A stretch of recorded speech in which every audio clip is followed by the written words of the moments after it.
નમો લોહે સૌહરિહંતાણમ નમો લોહે સૌવેદાણમ નમો લોહે સૌઆયર્યાણમ નમો લોહે સૌજયાણમ નમો લોહે સૌત્રિકાળવતી શ્રાવણમ ઓમકારમિંદુ સંયુક્ત નિત્યમ જયંતિ યોગિન કામદમોક્ષદો તે ઓંકારાય નમો નમઃ મંગળમ ભગવાન મંગળમ ગૌતમોર્મિ મંગળમ કુંકુંડાર્ય વિજેન્દ્રમોષ મંગળમ નમઃ સમરિસારાય स्वानुभूत्या चकास्ते स्वभावाय भवाय सर्वः विभाव निरुद्ध निराकार।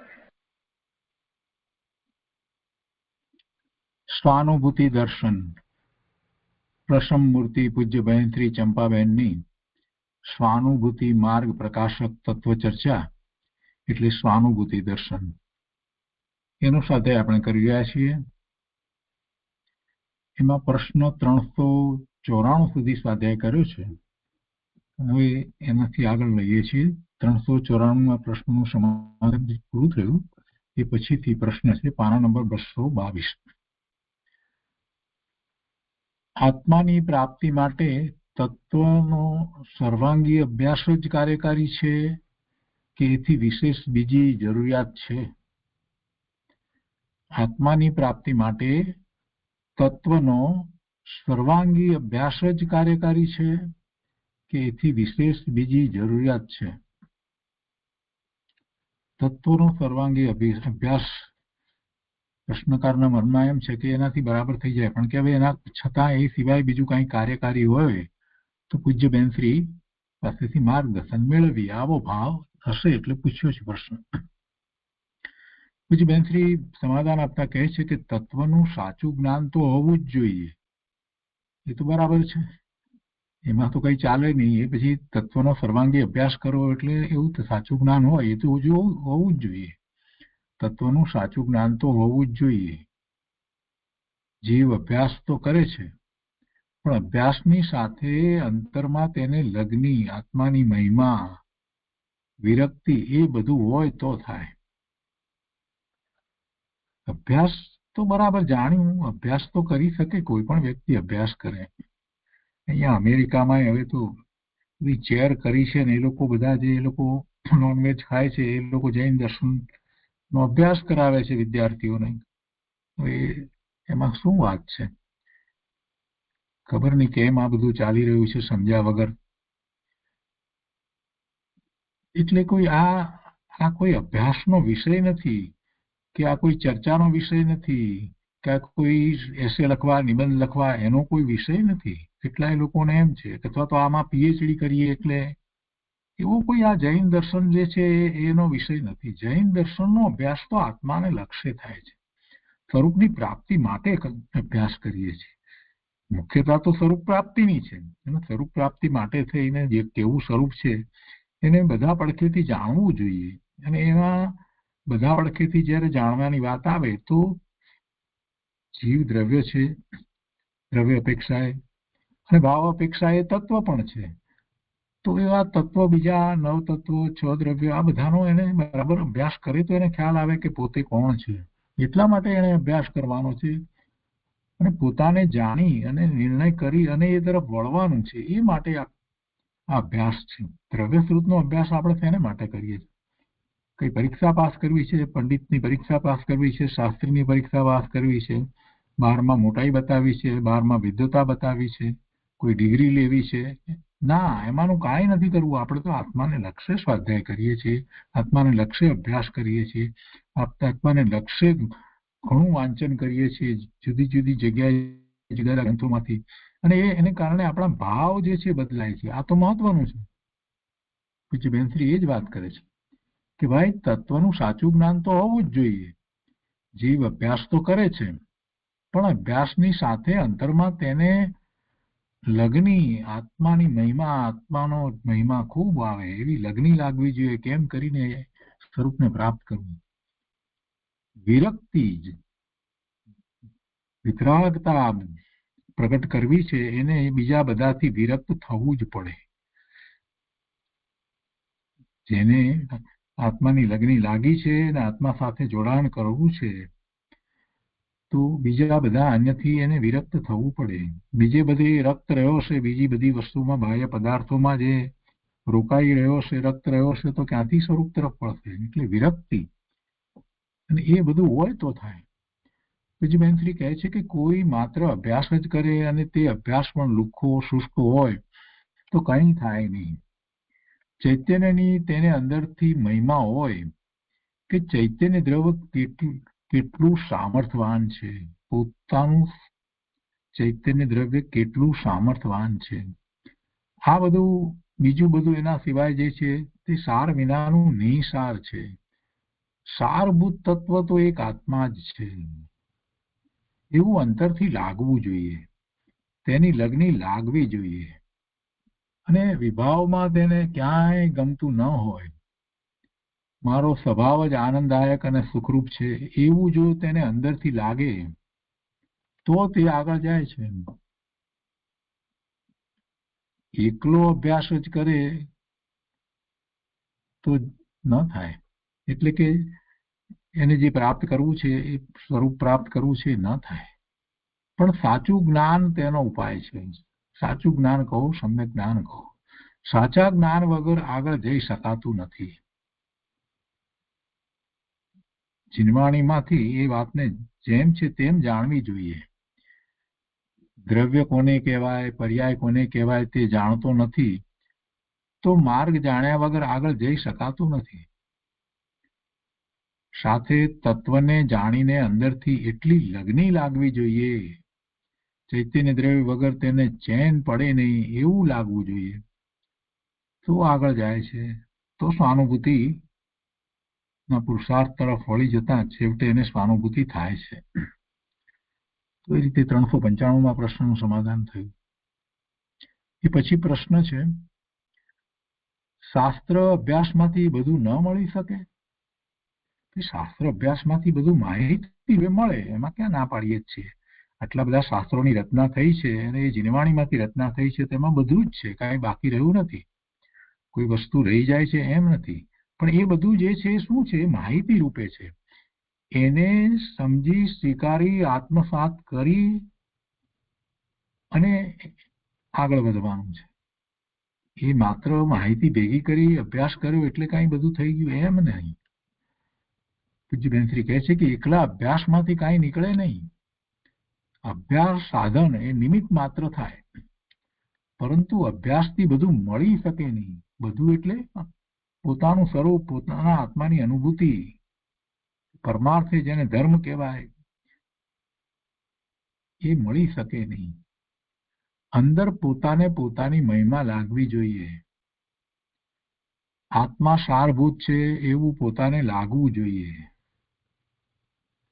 અભ્યાસ બધું લાવી દેતો નથી, પણ અભ્યાસ છોડવો પણ ન જોઈએ. કેમ કે અભ્યાસ છોડી દેશે, શાસ્ત્રનો અભ્યાસ, સ્વાધ્યાય આ બધું છોડી દેશે તો એને પડવાનું થશે, તો પછી ક્યાંયનો ક્યાંય ચાલ્યો જશે. એટલે અભ્યાસ તો રાખવો જોઈએ, પણ એકલા અભ્યાસથી વાત નહીં બને. સહાનુભૂતિ પ્રગટ કરવી છે ને, સહાનુભૂતિ પ્રગટ સ્વનો અનુભવ કરવો છે, તો પછી બીજું પણ સાથે જોઈશે, એવો પુરુષાર્થ જોઈશે. એવો અભ્યાસ તો જીવ ઘણીવાર કરે છે. 9 પૂર્વ અને 11 અંગ સુધી ભણ્યો છે. 11 અંગ અને 12 અંગમાંથી 11 અંગ અને 12મા અંગમાં 9 પૂર્વ સુધી ભણ્યો છે, 14 પૂર્વમાંથી. પણ તેટલા માત્રથી કાંઈ થાય નહીં. આટલો બધો અભ્યાસ તો પણ કાંઈ થાય નહીં.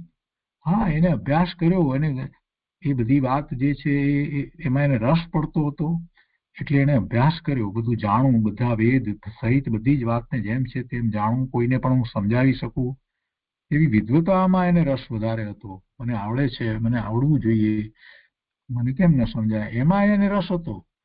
પણ એમાં જે ભગવાને કહ્યું હતું એને પોતાની પર ઉતારવાનું અને પોતાનું એવું સ્વરૂપ છે એમ કરી અને એમાં આગળ વધવામાં એને રસ ન હતો. એટલે એ 11 અંગને 9 પૂર્વનું જ્ઞાન કરી અને પણ એ સમ્યક તો ન પ્રગટ કરે એવું બની શકે. એ વાત અહીંયા લીધી છે, ગુરુદેવે આ વાત કરી છે. પણ એટલે કહે છે કે એટલા અભ્યાસ માત્રથી કાંઈ થાય નહીં. બહિર્લક્ષી સાથે પોતાને અંતરની રુચિ જોઈએ.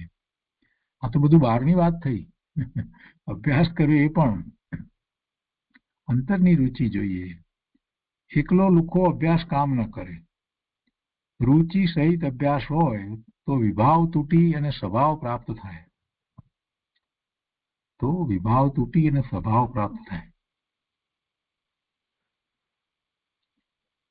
એ 396માં પ્રશ્નનું સમાધાન થયું. એના પછીનો પ્રશ્ન છે, આ પરદ્રવ્ય છે એમ જાણે પછી તેને ત્યાગે છે, તો શું સાચું જ્ઞાન થયા પછી રાખવાનો ભાવ રહેતો જ નથી? આ પરદ્રવ્ય છે એમ જાણે પછી તેને ત્યાગે છે કે ના, એ તો પરદ્રવ્ય છે, તો એવી રીતે સાચું જ્ઞાન થયા પછીથી એને રાખવાનો ભાવ રહેતો જ નથી. એમ સમયસારની ગાથામાં તો વાત આવી છે. પૂજ્યબેનશ્રી અહીંયા સમાધાન આપે છે, એ છે કે આ પારકું છે એમ જાણીને પરદ્રવ્યને કો નર્તજે. જ્યાં જાણ્યું કે આ મારા છે જ નહીં, ત્યાં સાચું જ્ઞાન થતા તેને પરદ્રવ્યની મમતાનો ભાવ આવે જ નહીં. એવું જ્ઞાન થઈ જાય છે. સમયસારમાં જે ઉદાહરણ રીતે આવી છે ને, એ એક કપડું ઓઢીને સૂતો છે અને કોઈ એને રંડ્યોળે અને પછી કહે છે કે આ વસ્ત્ર મારું છે. તે જોઈ ખાતરી કરીને કે હા, આ વસ્ત્ર પોતાનું નથી, એટલે તરત જ એને આપી દે છે. નક્કી કરી અને પોતાનું નથી એવું નક્કી કરે છે અને પછી આપી દે છે, છોડી દે છે. તો એને કાંઈ એમાં ખેદ રંજ કાંઈ થતો નથી. વસ્તુ પોતાની નથી તો છોડતા પછી ખેદ શું કરવા થાય? છોડતા રંજ શું કરવા થાય? છોડતા દુઃખ શું કરવા થાય? વસ્તુ પોતાની નથી તો. અને એ જ રીત છે મમત્વ ત્યાગની, એ રીત છે. અહીંયા કે છે કે સાચું જ્ઞાન થતા તેને પરદ્રવ્યની મમતાનો ભાવ આવે જ નહીં, અને એવું જ્ઞાન થઈ જાય છે, હું આ જ્ઞાયક છું, પરદ્રવ્ય તો મારા છે જ નહીં, પરદ્રવ્ય તો મારા છે જ નહીં. હું અને પરદ્રવ્ય બંને તદ્દન જુદા છે. વિભાવ તે મારો સ્વભાવ નથી, એમ અંતરથી જોરદાર પ્રતીતિ જ્ઞાન આવે તો એ વિભાવથી છૂટો જ પડી જાય. પણ એવું ભેદ જ્ઞાન થવું જોઈએ તો એ છૂટો પડી જાય કે આ હું નહીં, આ મારું સ્વરૂપ નહીં, આ મારો સ્વભાવ નહીં, એ બધું મારાથી જુદું. એમ ભેદ જ્ઞાન કરી અને એ પોતે પર પદાર્થોથી તો છૂટો છે, પણ એ પર પદાર્થો તરફની મમતા, એનું સાથેનું એકત્વ જે છે, એ બધો વિભાવ છે, એનાથી છૂટો પડી જાય છે. બદલવાનું ક્યાં છે? ભાવમાં બદલવાનું છે. વસ્તુ તો આમે છૂટી જ પડી છે. વસ્તુ આત્માથી જુદી જ છે, શરીર આત્માથી જુદું જ છે, પણ શરીર મારું નથી એવો નિર્ણય કરી અને એનો જ્યારે આગળ વધી અને ચિંતન થાય ત્યારે એને ખ્યાલ આવે કે જે જળ છે એ ચેતનનું કેવી રીતે હોય, અને એમાં ચેતન એની સાથે રહ્યો તો પણ જળ ચેતન તો થતું નથી, એ તો જળનું જળ જ રહી જાય છે. કોઈ પણ શરીર સાથે 100 વર્ષ સુધી જીવ રહ્યો હોય અને પછી જીવ ત્યાંથી નીકળી જાય તો જીવનો એક પણ ગુણ એ શરીરમાં રહે છે? એક પણ ગુણ હોતો નથી, કોઈ ચેતના રહેતી નથી. આપણને થાય કે 100 વર્ષ સુધી ચેતન એવો આત્મા એ શરીર સાથે રહ્યો, તેનો એક ગુણ શરીરે ગ્રહણ ન કર્યો, એક પણ ગુણ ન ગ્રહણ કર્યો, ન કર્યો. એનો અર્થ શું થયો કે બંને બે વખતે પણ ભિન્ન જ હતા. જ્યારે આત્માની સાથે જીવ હતો ત્યારે પણ એ બંને તદ્દન ભિન્ન જ હતા, બંનેને કાંઈ સંબંધ ન હતો, એકબીજા સાથે કોઈ વ્યવહાર હતો જ નહીં. આપણે કહીએ છીએ ને એકબીજા સાથે મિત્રતા છે અમારે, એમની સાથે કે ખાવા પીવાનો બધો વ્યવહાર છે, આ તે વ્યવહાર છે, બધા કહીએ છીએ ને, બધી વાતો કરીએ છીએ ને. એટલે પછી કાંઈક ને કાંઈક કોઈક એમની વાત અમે સ્વીકાર્યું, અમારી વાત એ સાંભળતા હોય, અમારામાં એ બધો ફેરફાર થયો હોય, આવું બધું બને છે. પણ અહીંયા આ શરીર એની સાથે આ જીવ 100 વર્ષ રહે તો ન તો એક પણ ગુણ શરીરનો આત્મામાં જાય કે કઈ એવો ફેરફાર થાય, કે ન તો આત્માનો કોઈ પણ ગુણ શરીરમાં જાય, કોઈ ચેતના શરીરમાં જતી નથી. જ્યારે એ બંને છૂટા પડે તો કાંઈ રહેતું નથી કે અહીંયા આ આત્મા રહ્યો હશે, આ આત્માની આ વસ્તુ અહીંયા રહી છે, ભાઈ એના ઉપરથી ખ્યાલ આવે, એવું કાંઈ રહેતું જ નથી. આ જ મોટી વાત છે. ભેદ જ્ઞાન એટલે જ ભેદ જ્ઞાન કરવાની આ રીત છે. અહીંયા આગળ કહે છે કે પ્રતીતિ એવી થઈ અને સાચું જાણ્યું કે આ મારા નથી, તો તે એમાં ઉભો જ શું કામ રહે છે? તો તે એમાં ઉભો જ શું કામ રહે? મારા નથી તો પછી છોડી દે છે. પોતાનું નથી તેને કોઈ પકડી રાખતું નથી. માટે સાચું જ્ઞાન થાય પછી પરદ્રવ્યની મમતા છૂટી જ જાય. શાસ્ત્રમાં એ ઉદાહરણ છે ને કે ધોબીના કપડાનું દ્રષ્ટાંત આપ્યું છે. જ્યાં ખબર પડી કે આ વસ્ત્ર મારું નથી, બીજાનું છે, ત્યાં તેને વસ્ત્રનો ત્યાગ થઈ જાય છે, મમત તો છૂટી જાય છે. જ્યાં સુધી જાણ્યું ન હતું ત્યારે પોતાનું કરી અને એ ઓઢીને સૂતો હતો, પણ જાણ્યું કે તરત જ છોડી દે છે. આ તો અંદરથી વિરક્તિ આવે અને આત્માની મહિમા હોય તો પરની મમતા છૂટે. પરની મમતા છોડો, પરની મમતા છોડો એવું ઉપદેશનું વચન ઘણા લોકો કહેતા હોય છે. ઘણા સાધુ સાધ્વી પણ એવી વાત કરતા હોય છે. પણ એ છૂટે ક્યાંથી? ક્યાંક બીજે એને મહિમા આવે, એમાં બીજે એટલે ક્યાં આવે? આત્માનો મહિમા આવે તો પછી આત્મા સિવાય બીજું બધું જે છે એનું મમત્વ છૂટે. જ્ઞાન કરે છે અને પરની મમતા છૂટતી નથી તો સમજવાનું શું? આ અભ્યાસ કર્યો, આટલું બધું જ્ઞાન કર્યું, આ બધું કર્યું અને હજી પરની મમતા છૂટતી નથી. હજી પરિગ્રહો વધારતો જ જાય છે, વધારતો જ જાય છે. જે સ્ટોરમાં જાય અને બધી વસ્તુ ન જોઈતી 50 વસ્તુ ઉપાડી આવે છે, એનો અર્થ શું? આ જ્ઞાન કર્યું એ શું કહ્યું કહેવાય? જ્ઞાન કર્યું જ નથી. કહે છે કે તો એ જ્ઞાન જ સાચું નથી. હજી પરની મમતા રહી છે તો એ જ્ઞાન સાચું કર્યું જ નથી. મહિમાવંત પદાર્થ તો આત્મા જ છે, બીજું કંઈ મહિમાવંત નથી. અને બહારનું તો બધું તુચ્છ છે. બહારમાં ક્યાંય પોતાને સુખ શાંતિ આનંદ થાય એવું છે જ નહીં. જગતના કોઈ પદાર્થો એની સમીપમાં આવે તેથી એને કંઈ લાભ થાય એવું વસ્તુનું સ્વરૂપ જ નથી. મહિમા એને પોતાના આત્માનો આવવો જોઈએ. અનંત જીવોએ એવા પોતાના સ્વરૂપને પ્રગટ કર્યું, પ્રાપ્ત કર્યું, આગળ વધી અને મુનિદશા અંગીકાર કરી, કેવળ જ્ઞાન પ્રગટ કરી અને સિદ્ધ થયા. એ વાતને વારંવાર દ્રષ્ટિ સમક્ષ રાખવામાં આવે તો એને સમજાય. આ કઈ માર્ગ નવો નથી, અનાદિનો છે, રાજમાર્ગ છે. એ 397માં પ્રશ્નનું સમાધાન થયું. એ પછી પ્રશ્ન છે, પૂજ્ય ગુરુદેવ શ્રીની ટેપમાં એવું આવ્યું હતું કે આત્મા સુખદેવ સંન્યાસી છે. તો બેનશ્રી, સુખદેવ સંન્યાસીનો શું અર્થ છે તે કૃપા કરીને સમજાવશો.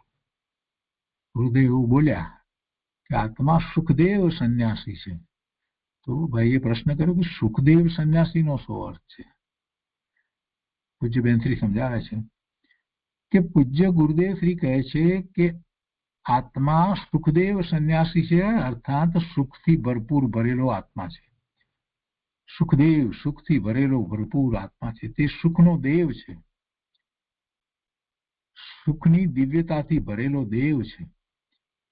અને સંન્યાસી છે એટલે વિભાવથી જુદો સંન્યાસી છે. વિભાવ તેનામાં નથી અને સુખથી ભરેલો દિવ્ય દેવ છે. ફરી પ્રશ્ન કર્યો એમાં જ કે સંન્યાસી એટલે શું? બેનશ્રી કહે છે કે સંન્યાસી એટલે ત્યાગી. આત્મા વિભાવનો અને પરદ્રવ્યનો ત્યાગી છે. વિભાવનો અને પરદ્રવ્યનો ત્યાગી છે. પરદ્રવ્યના લક્ષ્ય થતા જે કંઈ ભાવ છે, શુભાશુભ ભાવ, એ બધાનો એ ત્યાગી છે. એવો સંન્યાસી છે. સંન્યાસીને તો ત્યાગ હોય ને, તો સંન્યાસીને શેનો ત્યાગ હોય? પરદ્રવ્યનો અને પરદ્રવ્યના લક્ષ્ય ઉત્પન્ન થતા જે કંઈ ભાવ, શુભાશુભ ભાવ, જેને આપણે વિભાવ કહીએ, એનો પણ ત્યાગ હોય. વિભાવનો ત્યાગી અને સુખનો ભરેલો સુખદેવ સંન્યાસી આત્મા છે. બહારથી બધા સંન્યાસ લે છે, ત્યાગ વ્રત લઈ લે છે, હઠથી કષ્ટ કરતા હોય છે, દુઃખ વેઠતા હોય છે, પણ એવો સંન્યાસી આત્મા નથી. હોય છે ને હઠયોગી બધા સંન્યાસીઓ, બધા બાવા થઈ ગયા હોય છે, બધા જોય છે બધા, એની વાત નથી. સંન્યાસી એટલે શું? ત્યાગી. તો ત્યાગ શેનો એ કરે? શેનો ત્યાગ કરવાનો છે એને? પોતાનું સર્વસ્વ શું છે? શુદ્ધ આત્મ તત્વ છે, એ જ પોતાનું સર્વસ્વ છે. એના સિવાય બીજું બધું જે સંયોગ કરીને છે એ બધાનો ત્યાગ. ત્યાગ કરવો એટલે શું? ત્યાગ કરવો એટલે એનું મમત્વ છોડવું, એનું એકત્વ છોડવું. ભલે ને પોતાની સાથે સમીપમાં રહેવું હોય તોય, આ શરીર એની સાથે જ રહેવાનું છે આયુષ્ય છે ત્યાં સુધી, તો પણ એનું મમત્વ એકત્વ છૂટે. એ સાચો સંન્યાસી છે. બીજી બધી વસ્તુઓ જે છે એ સંયોગ કરીને પ્રાપ્ત થઈ હોય, એનું એકત્વ મમત્વ છૂટે. એટલે એવા પદાર્થો, સંયોગે કરીને મળેલા પદાર્થો કોઈ રીતે ચાલ્યા જાય તો પણ એને કઈ ખેદ ન થાય, દુઃખ ન થાય. મારું ક્યાં હતું એમ કરી અને એ તો મનને વાળી લે છે કે ક્યાં મારું હતું, તો પછી એ એના કારણે મારી સમીપમાં આવ્યું હતું ને એના કારણે ગયું, એમાં મારે શું છે? આવી દ્રષ્ટિ હોય છે. સમ્યક દ્રષ્ટિની દ્રષ્ટિ, એમની વાતને જયારે સાંભળીએ ત્યારે આપણને ખ્યાલ આવે કે આપણને તો આવો વિચાર પણ નથી આવતો. કંઈક બનવાનું ધાર્યું હોય, અમુક રીતે બને તો સારું ને એ પ્રયત્ન કર્યો, અને પછી એમ ન બને ને જુદી રીતે બને તો એ સમ્યક દ્રષ્ટિ કે કઈ વાંધો નહીં, એમ બનવાનું હતું તો એમ. કેમ કે જે બનવાનું છે એ બની જાય, એને કોણ રોકે, કોણ ફેરવે? પરદ્રવ્યના પરિણામને કોઈ ફેરવી શકતું નથી. એટલે નકામાના વિભાવ ભાવ જે કરે છે ને એ બધાના પ્રત્યે, અને પર પદાર્થોમાં સુખની બુદ્ધિ કરીને એકત્વ મમત્વ કરે છે, તો આ બધાનો ત્યાગ, એનો ત્યાગ કરે છે જે એ સાચો સંન્યાસી છે, એ સાચો સાધુ છે, એ મુનિ છે. અહીંયા કે છે કે પણ એવો સંન્યાસી જે હઠ કરે છે ને, એવો સંન્યાસી આત્મા નથી. હઠ કરે, કષ્ટ હોય તે એ હઠ કઈ કરતો નથી. ત્યાગ વ્રત લઈ લે, પછી હઠપૂર્વક એ પછી પાળે, એટલે અંદરમાં તો ભાવ તો હજી હોય, વસ્તુઓ પ્રાપ્ત કરવી વગેરેનો, વસ્તુઓના મૂલ્યો પણ હોય. એમ કે છે કે પણ એવો સંન્યાસી આત્મા નથી. આ તો સુખદેવ સંન્યાસી છે. સુખદેવ સંન્યાસી. જૈન સાધુ અને બીજા અન્ય મતની અંદર આ જ ફેર છે. પેલા જે સાધુ અન્ય મતની અંદર હોય છે એ મઠાધિપતિ કહેવાય ને, મઠ ને એમનું બધું એ બધી સંપત્તિ એમની ઈચ્છા પ્રમાણે જ એનો ઉપયોગ કરાય, એમ થાય બધું. એનો ઘણું બધું હોય છે. આ બધું કેટલી જગ્યાએ હોય છે. પણ આપણે ત્યાં જૈન દર્શનની અંદર કોઈ આચાર્ય ભગવાન સંપત્તિ, કોઈ રૂપિયા વગેરેને હાથ પણ લગાડતા નથી. એના શું આયોજનો કરવા એમાં એ કઈ પડતા નથી. એ અમારું કામ નહીં. કે મંદિર બનાવી, આ કરી, તો કે શ્રાવકોનું કામ, અમારું કામ નહીં. આવી વાત છે. જૈન દર્શનની વાત જ જુદી છે. અહીંયા કહે છે, સુખદેવ સંન્યાસીની વાત છે ને, એની વિસ્તાર કરતા કહે છે કે અર્થ કરીને ત્યાગ લીધો અને પછી દુઃખ વેઠતા, તો કે એવો આત્મા સંન્યાસી નથી. અને અહીંયા તો સુખદેવ સંન્યાસી છે, એટલે સુખપૂર્વક જ એ રહે છે, અને છતાંય એને સંન્યાસ છે. લોકો ત્યાગ વ્રત ધારણ કરી લે, પછી તેને પરાણે પાળતા હોય છે અને ખૂબ કષ્ટ વેચતા હોય, પણ એવો સંન્યાસી આ નથી. એવો આત્મા કઈ સંન્યાસી નથી. આ તો સુખથી ભરપૂર છે. આત્માનો સંન્યાસ કેવો છે? સુખથી ભરેલો સંન્યાસ છે, જેમાં દુઃખનો અભાવ છે અને સુખનો પાર નથી. તેવો એ સંન્યાસ છે. પોતાના અંતરમાં આનંદનો ભંડાર છે અને તે વિભાવનો ત્યાગી છે. ચૈતન્ય દેવ એવો સુખદેવ સંન્યાસી છે. એવો ગુરુદેવે સુખદેવ સંન્યાસી કહ્યો. આગળ કહે છે બેન3 કે અનાદિથી પરદ્રવ્યનો આત્મામાં પ્રવેશ થયો નથી. કોઈ પરદ્રવ્યનો આત્મામાં પ્રવેશ થયો નથી, અને વિભાવનો અંશ પણ તેનો નથી. તો તે બધાથી તેને સંન્યાસ છે. આત્માને એ બધાથી સંન્યાસ છે. પરદ્રવ્ય અને વિભાવથી આત્માને સંન્યાસ છે. જ્યારે સાધના પ્રગટ થાય છે ત્યારે સહજ સુખથી ભરેલો આત્મા પ્રગટ થાય છે. જેના આશ્રય સહજ સાધના પ્રગટ થાય છે એવો તે સુખરૂપ છે. જે છે તે બધું આત્મા છે. સંન્યાસી આત્મા, ત્યાગી આત્મા, સુખથી ભરેલો આત્મા, આનંદ ભંડાર આત્મા, જ્ઞાનથી ભરેલો જ્ઞાની આત્મા, આવો આત્મા દુઃખમય નથી, સુખથી ભરેલો સુખમય સંન્યાસી છે. તો એ રીતે 399માં પ્રશ્નનું સમાધાન થયું. એ પછીનો પ્રશ્ન છે, કોઈ અપૂર્વ દિવ્ય મંત્ર બતા દો. બહુ દૂરથી આવ્યા છે, હિન્દી ભાષી સોનગઢ આવ્યા ગુજરાતમાં, અને એ પણ પાછા છે સોનગઢ પહોંચ્યા તો અહીંયા સુધી આવ્યા તો કંઈક મંત્ર લઈ જઈએ ને. તો પ્રશ્ન કેવો કર્યો, પૂજ્ય બેનશ્રી કહે છે કે કોઈ અપૂર્વ દિવ્ય મંત્ર બતા દો. બસ, તો પછી મંત્રથી સાધના અમે કરીએ.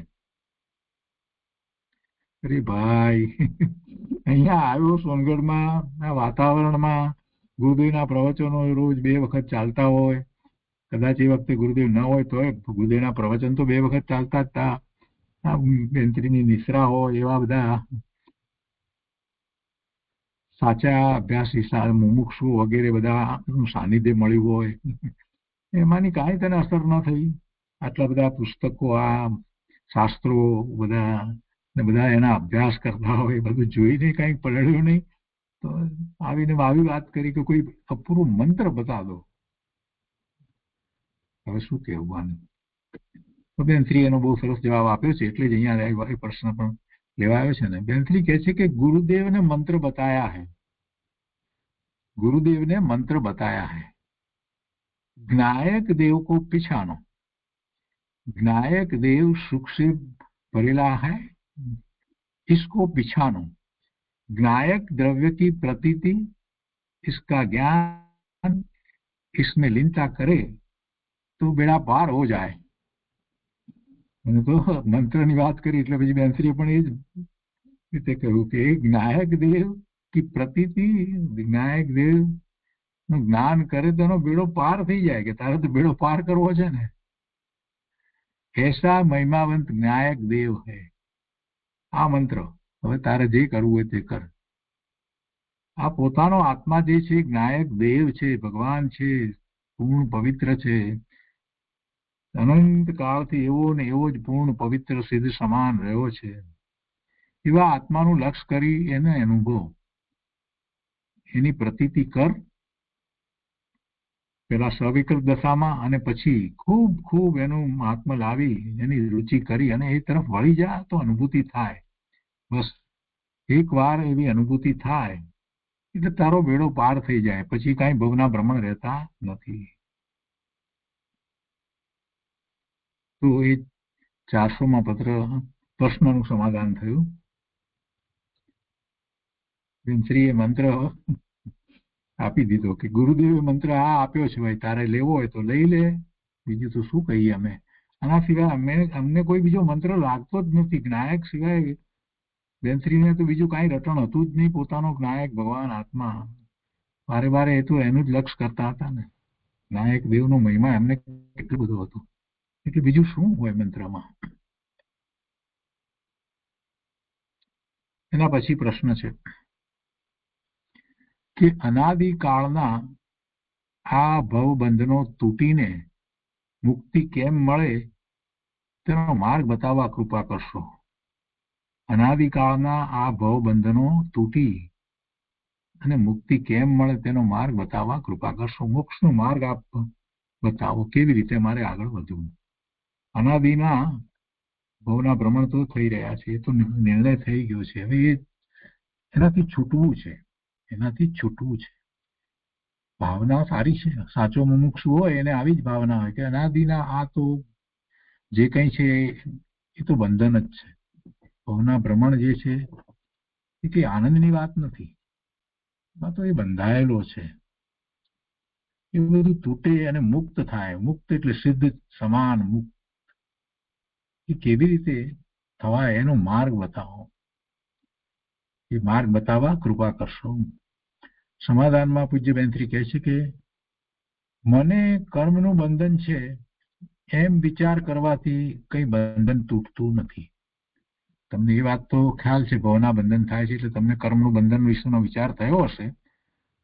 પણ મને કર્મનું બંધન છે એમ વિચાર કરવાથી કઈ બંધન તૂટતું નથી. શાસ્ત્રમાં આવે છે ને કે બેડીથી બંધાયો છે તે પોતે તોડે તો બંધન તૂટે છે. માત્ર એ બેડીને તોડવાના વિચાર કર્યા કરે તો એ બંધન તૂટતું નથી.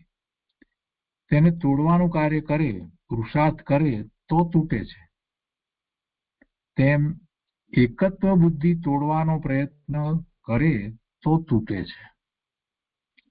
એકત્વ બુદ્ધિ તોડવાનો પ્રયત્ન જીવે પોતે કરવાનો છે. ક્યાં ક્યાં એને એકત્વ લાગે છે, ક્યાં ક્યાં મમત્વ લાગે છે, એને વિચારપૂર્વક, બુદ્ધિથી સમજપૂર્વક, તર્ક દ્વારા અંદર જ, પોતાની અંદર જ એવી વિચારણા કરી અને એ છોડવા માગે તો છૂટે એવું છે. જેમાં બહુ જ રાગ થાય છે એમાં પોતે જાતે જ નિર્ણય કરે કે એમાં શું રાગ કરવા જેવું છે, એમાં શું સુખનું કારણ છે, એમ વિચાર કરે તો પછી ધીરે ધીરે ધીરે એનું એ મમત્વ ઘટી જાય. જેની સાથે એકત્વ બુદ્ધિ છે એમાં પણ એ જ રીતે એ ધીરે ધીરે ધીરે એ છોડતો જાય. એકદમ એકત્વ બુદ્ધિ છૂટી જાય કે તૂટી જાય એવું બનતું નથી. ખૂબ અભ્યાસથી છૂટે છે. એના સંબંધીનો વિચાર કર્યા જ કરવો પડે. આ વસ્તુનું મને આટલું બધું મહત્વ લાગે છે, પણ વાસ્તવમાં જોઈએ તો મારા આત્માને એ શું લાભ કરે છે. અંદરમાંથી બીજો અવાજ આવે કે આમ થાય છે, તેમ થાય છે વગેરે. પછી તેની સામે પાછો પોતે પ્રશ્ન કરે કે પણ એ બધું જે થાય છે એ કંઈ મને સ્વરૂપની પ્રાપ્તિ કરવામાં લાભદાયી તો થતું નથી, તો પછી શું નકામાનો હું આમાં રોકાવું છું. એમ અનેક જાતના પ્રશ્ન જવાબ અંદરમાં કરે છે જે, અને નિર્ણય ઉપર આવે છે કે પરપદાર્થોથી આત્માને કાંઈ લાભ થતો નથી. પરપદાર્થોના પરિણામ આત્મા કરતો નથી, કરાવતો નથી. પરપદાર્થને લીધે કઈ આત્માનું પરિણામ થાય છે એવું વસ્તુનું સ્વરૂપ નથી. ત્યાં સુધી જયારે આવી જાય છે તો પછી આપોઆપ પરપદાર્થ પ્રત્યે મમત્વ છે ને એ ઘટી જાય છે. એ એકત્વ મમત્વને એમ તોડી શકાતું નથી. એને ઘટાડી અને પછી એ છૂટી જાય, પછી તૂટે. પછી લક્ષ જેટલું આ તરફ વળે છે એટલું ઝડપથી એ તૂટી જાય છે. સ્વરૂપ તરફ લક્ષ વળે છે એટલે છૂટી જાય છે. એટલે એને ઉપાય કરવો પડે. માત્ર વિચાર એમ નહીં ચાલે. કે છે ને કે માત્ર શાસ્ત્રમાં આવે છે કે બેડીથી બંધાયો છે તે પોતે તોડે તો બંધન તૂટે છે. માત્ર તોડવાના વિચાર કર્યા કરે તો બંધન તૂટતું નથી. એની મેળે કાંઈ થતું નથી. કેટલીક વાતમાં જયારે પ્રવચનમાં વાત આવી ને સહજની વાત કરી હોય તો કેટલાક લોકો એનો ઊંધો અર્થ પકડે છે. સહજ એ તો થવાનું હોય ત્યારે થશે, એમ એવું કંઈ નથી. અથવા તો ક્રમબદ્ધ પર્યાયનો એવો ઊંધો અર્થ કરે છે કે થવાનું છે ત્યારે થશે. એમ નથી ભાઈ. પ્રયત્ન પુરુષાર્થની વાત તો બેનશ્રી પણ કેટલી બધી કરી છે અને ગુરુદેવે પણ કરી છે. ઊંધા અર્થ કરીએ તો કેમ ચાલે? માત્ર તેના વિચાર કર્યા કરે તો બંધન તૂટતું નથી. તેને તોડવાનું કાર્ય કરે, પુરુષાર્થ કરે તો તૂટે છે. તેમ એકત્વ બુદ્ધિ તોડવાનો પ્રયત્ન કરે તો તૂટે છે. અનાદિથી આ એકત્વ બુદ્ધિ છે તે કેમ તૂટે? તેમ વિચાર શૃંખલાથી તે તૂટતી નથી. કેમ તૂટે? વિચાર કરવાથી તૂટતી નથી, પણ એનો પ્રયત્ન કરવો જોઈએ સાચી દિશામાં. પહેલા વિચારો આવે છે, વિચારો તો આવવાના છે. ન થાય ત્યાં સુધી વિચારો આવે છે, પણ તોડવાનું કાર્ય તો પોતાને કરવાનું છે. તરફનો પુરુષાર્થ પોતે કરવો પડે છે. આત્મતત્વના વિચારો કરે, સ્વરૂપના વિચાર કરે. કેવું છે સ્વરૂપ? એનો મહિમા કરે, તેની જિજ્ઞાસા કરે કે હા આવું સ્વરૂપ. એની રુચિ કરે, પ્રાપ્ત કરવા માટે એની રુચિ કરે, અને વાંચન, વિચાર આદિ બધું કરે. પણ તેનું ધ્યેય તો કાર્ય કરવા ઉપર જ હોવું જોઈએ. છેવટે તો પરમાર્થે તો પોતાના સ્વરૂપની પ્રાપ્તિ એ જ એનું ધ્યેય છે. પોતે કારણ આપે તો કાર્ય પ્રગટ થાય છે. એવું એટલે એવો પુરુષાર્થ કરે તો જરૂર એવું કાર્ય થાય છે.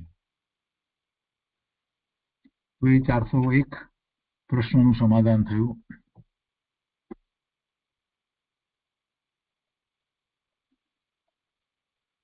એના પછીનો પ્રશ્ન છે 402.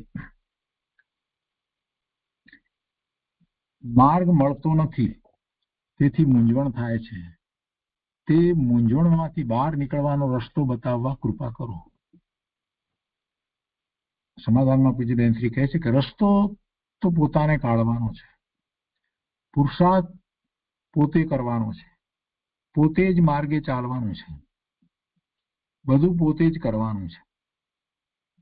આચાર્ય દેવ કહે છે કે 6 મહિના અભ્યાસ કરો. 6 મહિના બરાબર અભ્યાસ કર. કેવો અભ્યાસ? દ્રવ્યસ્ત્રોતનો અભ્યાસ, કે જેમાં પોતાનું ત્રિકાળી શુદ્ધ દ્રવ્ય જે છે એનો એને ખૂબ મહિમા આવે એવો અભ્યાસ કર. એ જ પોતાનું સ્વરૂપ છે, એ જ પોતાને હિતકારી છે, એવો ખૂબ અભ્યાસ કર. પછી આત્મા સ્વયં પ્રગટ થાય છે કે નહીં તે જો. જેવો અભ્યાસ કરી અને એ તરફ વળી જા તો પ્રગટ થાય. પણ તે અભ્યાસ કઈ જાતનો? તેની જાત જુદી છે. આ સામાન્ય અભ્યાસ કરી વાંચીએ ને પેટા વિભાગ પાડીએ અને ક્લાસિફિકેશનો કરીએ ને એના કારણો 1 2 3 4 5 ને આવી રીતે એ નહીં. એવો અભ્યાસ કોઈ કામનો નથી. શ્રી કહે છે કે જેને આત્મા પ્રગટ થાય તેને તો અંતર્મુહૂર્તમાં થાય છે, પણ ન થાય તો આચાર્ય દેવે ઉત્કૃષ્ટ 6 મહિનાનો કાળ બતાવ્યો છે. પરંતુ અભ્યાસ કરે તો થાય ને. અભ્યાસ ઉગ્ર રૂપે સમજીને અંતરની ભાવનાથી અને ખટકથી કરે તો કાર્ય થાય. અંદરમાં ખટક રહેવી જોઈએ કે મારે તો સ્વરૂપની પ્રાપ્તિ કરવી જ છે. તે રીતે તારા હૃદય સરોવરમાં દેખ. અંદર તેજ પુંજ આત્મા બિરાજે છે અને તે પ્રગટ થાય છે કે નથી થતો તે તું જો. પ્રયાસ કરે, પુરુષાર્થ એવો કરે, બધું કરે ને પાછો સાથે ને સાથે જુએ કે પોતાના પરિણામ કેવા થઈ રહ્યા છે અને એને પરિણામને ઉગ્ર કરે. પ્રયત્ન કરે તો તે પ્રગટ થયા વગર રહેવાનો જ નથી. અનાદિથી એકત્વ બુદ્ધિ અને વિકલ્પની જાળમાં તે જેમ કરોળિયો પોતાની જાળમાં ગૂંચવાઈ જાય છે તેમ જ ગૂંચવાઈ ગયો છે. કરોળિયો જાળ પોતે રચે છે અને પછી એના કેન્દ્રમાં એ પોતે જ બેઠો છે. કે જાળથી ખરેખર તો એ જુદો છે, પણ એ જાળમાં ને જાળમાં જ રહ્યો છે, જાળમાં જ ગૂંચવાયેલો રહે છે.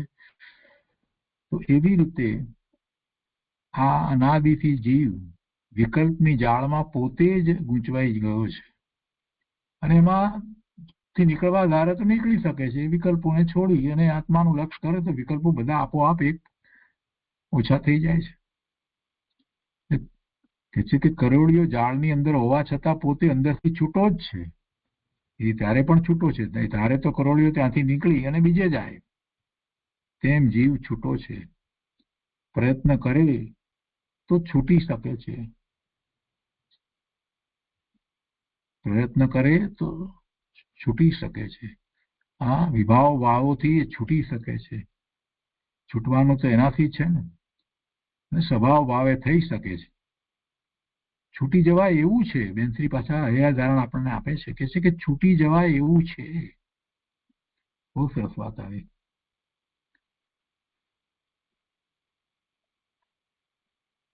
તો એ રીતે 402 પ્રશ્નનું સમાધાન થયું અને આજનો સ્વાધ્યાય આપણે અહીંયા 402 પ્રશ્ન સુધી રાખીએ છીએ.